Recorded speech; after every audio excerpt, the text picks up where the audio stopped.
Your iPhones and iPods are made by Apple, right? Wrong. Your iPods and iPhones are designed by Apple but are manufactured in China. America used to have lots of factories, but it cost a lot of money, so we started outsourcing to China because they have cheap working costs. Yeah, and then Apple sends the design to China, and China sends back the finished product. Then Apple sends another design, and China sends back another wave of products. And then it keeps going back and forth and back and forth and back and forth and back and forth and back and forth, and I'm getting dizzy. Way cool business person. Okay, we have here with us Ashley Wilhelm, and she has a manufacturing plant in Shanghai, China, that manufactures air conditioning components. And I'm going to ask her a few questions. What do you do for your job? Today, currently at our company, WillSpec Technologies, I handle all of the human resources. I do all of the interviewing, the hiring, the firing, so my job is both positive and negative, but it's necessary for companies such as ours. Well, what kind of products do you make? WillSpec Technologies manufactures air conditioning and heating components for the HVAC, refrigeration, automotive, and medical industries. We manufacture air conditioning parts that go inside of an air conditioning unit. Could you explain HVAC? Yes.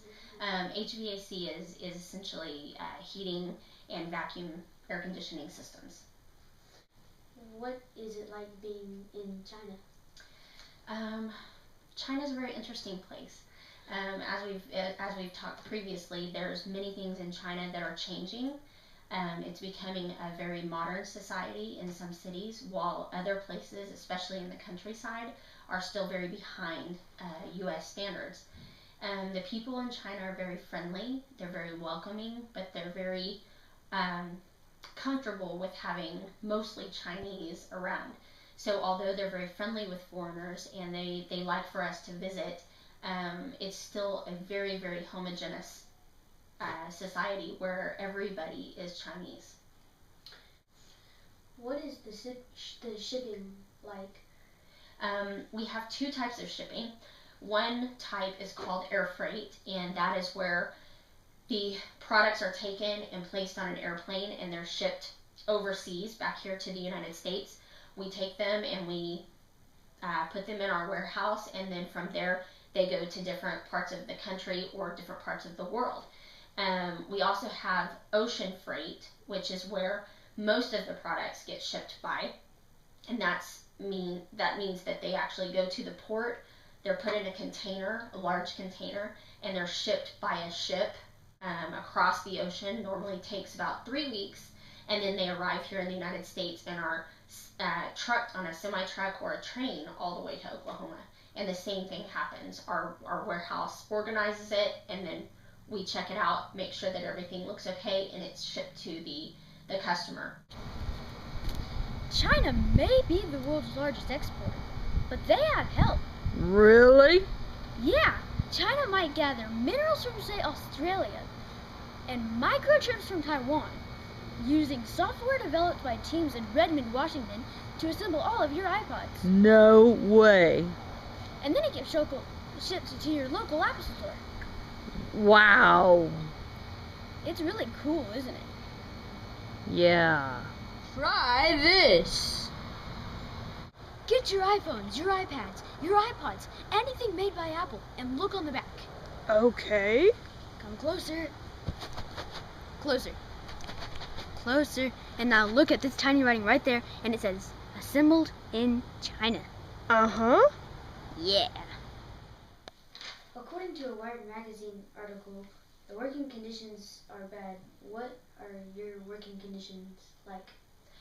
In our manufacturing plant that we own at ECS International, our employees are able to have a Chinese-style work environment. And by that, I mean we have a general manager that's Chinese. All of the workers are Chinese. They're able to eat Chinese meals during lunch.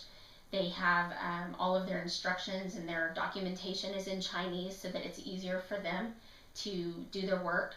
However, they have a Western business management style from the U.S.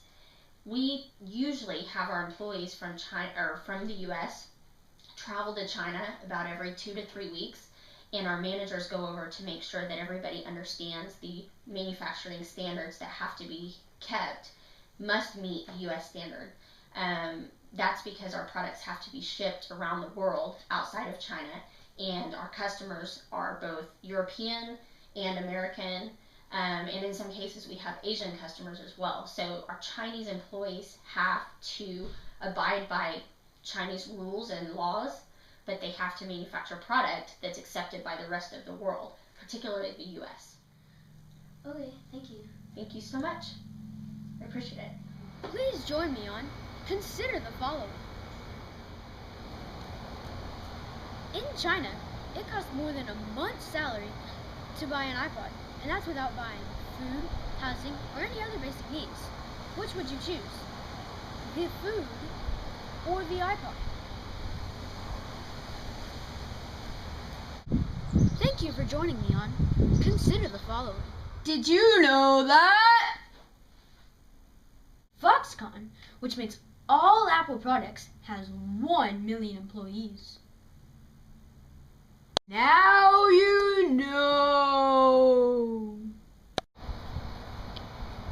50,000 people work directly for Apple, 25,000 overseas, and 25,000 in the USA.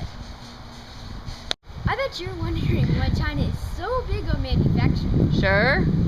Well, back in the 1960s, the Chinese leader wanted everyone to be the same. Uh-oh. Yeah, they had to dress the same, they had to have the same amount of money. The Chinese government wanted nobody to feel like they were any better than everyone else. That's not very good. No, it wasn't. The people didn't like it. So for about 10 years in China, there was complete chaos. That was called the Cultural Revolution.